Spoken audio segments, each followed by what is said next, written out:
एक समय की बात है, रामपुर नाम के एक छोटे से गांव में, जहां घने जंगलों के बीच पुरानी कच्ची सड़कें टेढ़ी मेढ़ी लहराती थी और रात को इतनी सन्नाटा छा जाता था कि हवा भी सांस लेने से डरती लगती थी। वहां का हर घर मिट्टी की दीवारों और घास की छतों से बना था, जहां लोग दिन भर खेतों में मेहनत करते और शाम ढलते ही द्वार बंद कर लेते थे, क्योंकि गांव के बुजुर्गों की कहानियों में एक भयानक राज छिपा था जो सदियों से चला आ रहा था। गांव के ठीक बीच में एक पुराना बरगद का पेड़ खड़ा था, जिसकी जड़ें इतनी गहरी थी कि वे जमीन के अंदर किसी अंधेरी दुनिया तक पहुंचती लगती थी। और उस पेड़ के नीचे एक पुराना कुआं था, जिसका पानी हमेशा काला और ठंडा रहता था। लोग कहते थे कि उस कुएं में एक चुड़ैल का भूत बसता है, जो पूर्णिमा की रात को बाहर निकलकर गांव वालों की जान लेता है। राहुल नाम का एक युवक जो शहर में नौकरी करता था, कई साल बाद अपनी दादी से मिलने गांव लौटा था। वह रात को बस से उतरा तो चारों तरफ अंधेरा फैला हुआ था। हवा में एक अजीब सी बदबू आ रही थी, जैसे सड़ी हुई लाश की गंध हो। बस स्टॉप से गांव तक का रास्ता पैदल तय करते हुए उसे लगा कि पीछे कोई चल रहा है, पर जब पलट कर देखा तो कुछ नहीं था, बस जंगल की पत्तियां सरसराती थी।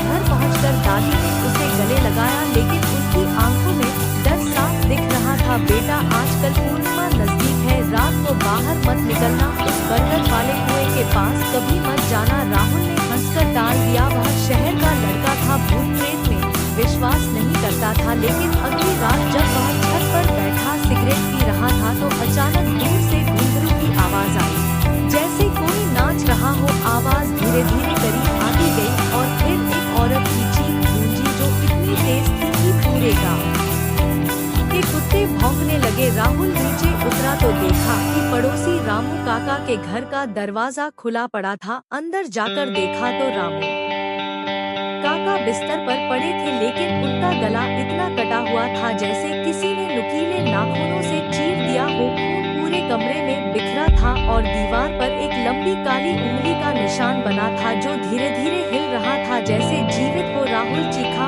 और बाहर भागा, लेकिन गांव के लोग पहले से ही इकट्ठे हो चुके थे। सबके चेहरे पीले पड़ गए थे, क्योंकि यह तीसरी घटना थी इस महीने में। बुजुर्गों ने कहा कि चुड़ैल जाग गई है, वह हर पल गांव में कोई सुरक्षित नहीं है।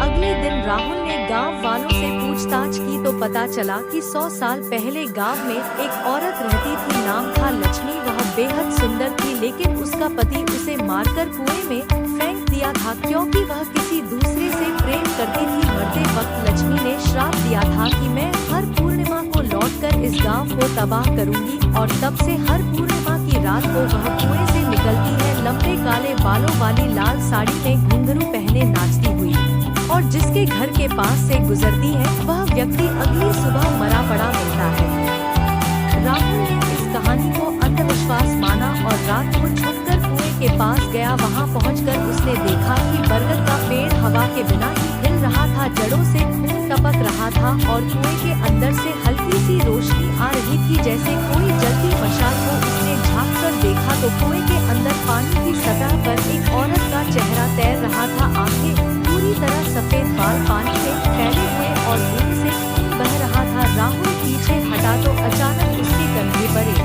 ठंडा हाथ पड़ा। जब मुड़ा तो कोई नहीं था, लेकिन जमीन पर पैरों के निशान बन रहे थे, जो सीधे उसके घर की तरफ जा रहे थे। घर पहुंचकर उसने दादी को सारी बात बताई। दादी रो पड़ी और बोली, बेटा, अब तू भी चुड़ैल का शिकार हो चुका है। उसने तुझे देख लिया है। पूर्णिमा बस 2 दिन दूर है। अगर तू गांव नहीं छोड़ा तो तेरा भी वही हश्र होगा जो रामू काका का हुआ। राहुल ने फैसला किया कि वह कुएं को बंद कर देगा। अगले दिन उसने कुछ मजदूरों को बुलाया और कुएं पर पत्थर डलवाने लगा, लेकिन जैसे ही पहला पत्थर गिरा, कुएं से एक तेज चीख निकली, जो इतनी भयानक थी कि मजदूर भाग खड़े हुए और राहुल के कान से खून बहने लगा। रात को गांव में अंधेरा घना हो गया, बिजली चली गई और हर घर में मंदिर के दिए जलाए गए। लोग भजन गा रहे थे, लेकिन राहुल के घर में अचानक हवा का झोंका आया और सारी रोशनी बुझ गई। अंधेरे में उसे लगा कि कोई उसके बिस्तर के पास खड़ा है। सांस की आवाज आ रही थी, ठंडी और सड़ी हुई। राहुल ने टॉर्च जलाई तो देखा कि सामने लक्ष्मी खड़ी थी। उसके बाल लंबे और गीले थे, लाल साड़ी, खून से सनी हुई आंखें सफेद, लेकिन मुंह में एक मुस्कान थी जैसे कोई पुराना दोस्त मिल गया हो। उसने धीमी आवाज में कहा, राहुल तू मेरा है, तुझे शहर ले जाकर क्या मिला, यहाँ रह, मैं तुझे अमर बना दूंगी। हाँ, लक्ष्मी हंस रही थी, उसकी हंसी से दीवारें हिल रही थी। उसने अपना हाथ बढ़ाया और राहुल के गले पर नाखून गड़ा दिए। खून बहने लगा। राहुल ने दादी को पुकारा, लेकिन दादी बिस्तर पर पड़ी थी। उनकी आंखें खुली थी पर जान चली गई थी। चुड़ैल ने उन्हें पहले ही मार दिया था। पूर्णिमा की रात, ठीक आधी रात को पूरे गांव में चीखें गूंजने लगी। लोग बाहर निकले तो देखा कि बरगद का पेड़ आग की तरह जल रहा था, लेकिन जल नहीं रहा था। कुएं से सैकड़ों भूत निकल रहे थे। सभी औरतें लाल साड़ी में घुंघरू बजाती नाचती हुई और हर घर से एक आदमी को खींचकर ले जा रही थी।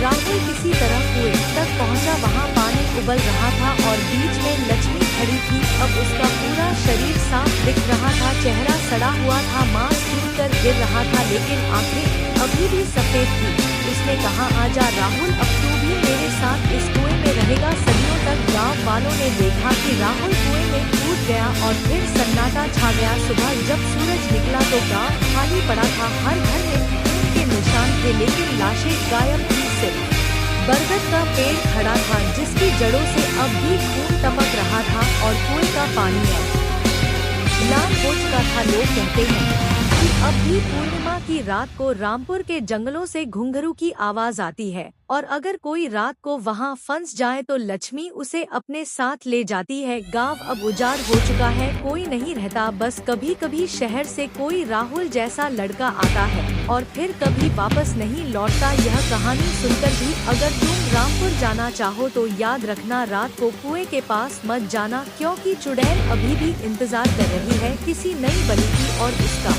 श्राप कभी खत्म नहीं होगा। बस एक बार उसकी आंखें तुम पर पड़ गई तो तुम्हारा अंत निश्चित है। गांव की हवाएं अब भी उसकी सांसों से भरी हैं।